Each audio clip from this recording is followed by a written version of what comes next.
Bonjour et bienvenue à notre quatrième méditation de mercredi. J'ai deux images à vous montrer ce matin. Ce sont toutes les deux une image d'une femme. Dans la première image que vous voyez là, il s'agit d'une femme souriante. Elle a l'air contente, sympa. Elle est bien habillée, assez chic.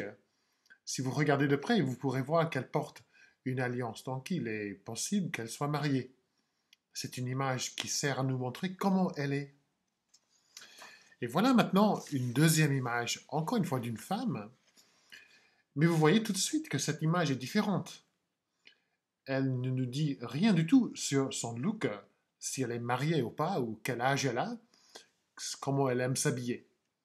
Par contre, cette image nous montre clairement ses centres vitaux. Nous voyons ses poumons, son cœur, ses reins, son foie et ainsi de suite. Une image montre certaines choses et l'autre me montre d'autres choses. Je ne vais pas critiquer la première image parce qu'elle ne me montre pas le cœur de la femme ni ses poumons, parce que ce n'est pas le but de l'image. Je ne vais pas critiquer la deuxième image non plus parce qu'elle ne me montre pas le visage de la femme. Encore une fois, ce n'est pas le but de l'image.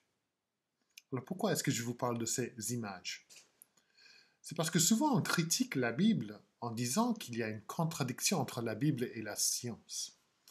On critique la Bible parce qu'elle ne nous donne pas des détails précis de la création du monde.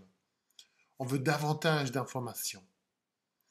Mais au lieu de critiquer la Bible pour ce qu'elle ne dit pas, il faut connaître que le but de la Bible n'est pas de nous donner une explication scientifique de l'univers. Certes, elle nous donne des vérités sur la création, mais le but de la Bible, c'est de révéler pour nous le Dieu derrière la création. Le premier livre de la Bible, le livre de la Genèse, a été écrit par Moïse pour le peuple de Dieu qui vivait dans un monde de faux dieux, avec toutes sortes de récits sur la création du monde. Et Moïse écrit pour donner une vision juste du seul vrai Dieu. Le récit biblique a été écrit pour révéler le Dieu derrière la création. Il a été écrit pour qu'il y ait une réponse de notre part au Dieu créateur. Le but de la Bible est toujours de susciter une réponse. Aujourd'hui et mercredi prochain, j'aimerais voir avec vous 3 réponses bibliques au Dieu qui a créé. Aujourd'hui, nous verrons une réponse d'adoration et de louange. Et puis mercredi prochain, une réponse d'humilité et une réponse d'émerveillement. D'abord, une réponse d'adoration et de louange.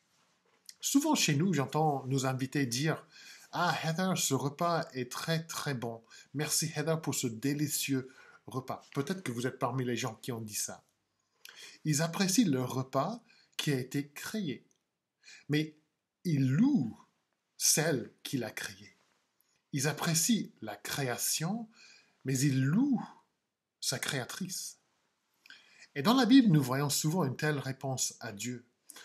On apprécie la création, mais on loue le Créateur. Le psaume 104 est un psaume qui parle de la création, qui reconnaît que la création est magnifique. Mais la réponse à la création, c'est la louange du Créateur. Voici ce que dit le psalmiste dans ce psaume. « Mon âme bénit l'Éternel. Éternel mon Dieu, tu es infiniment grand.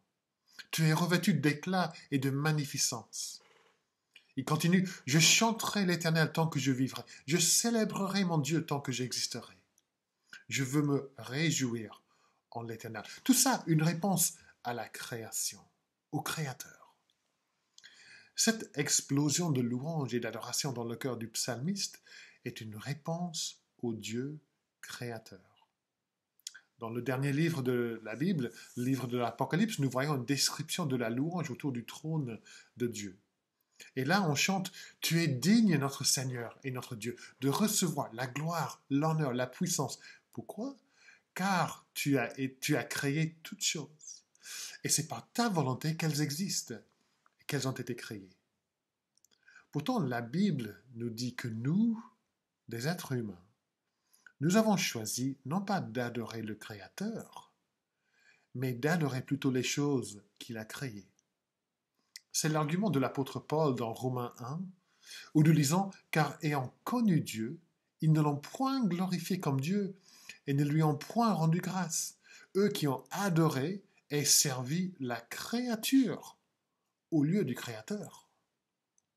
Quand nous mettons quelque chose ou quelqu'un à la place de Dieu dans notre vie, nous adorons, nous servons, nous vivons pour la créature et non pas pour le Créateur.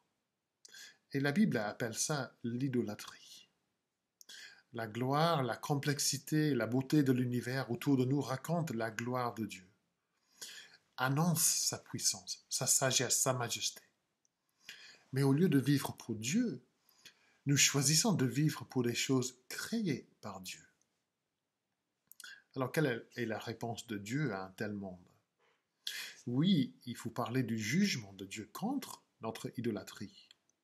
Paul dit, encore une fois, dans Romains 1, que la colère de Dieu se révèle contre cette idolâtrie. Mais la Bible nous dit aussi que la réponse de Dieu est une réponse d'amour, de grâce et de miséricorde. Malgré le fait que nous ayons choisi de vivre pour les choses créées dans son amour, Dieu nous appelle à nous détourner des idoles de notre cœur, de mettre notre foi en Jésus-Christ pour nous sauver de notre idolâtrie, pour connaître, pour adorer et pour servir le Dieu vivant et vrai. Que cette méditation soit vraiment une bénédiction pour vous tous. Amen.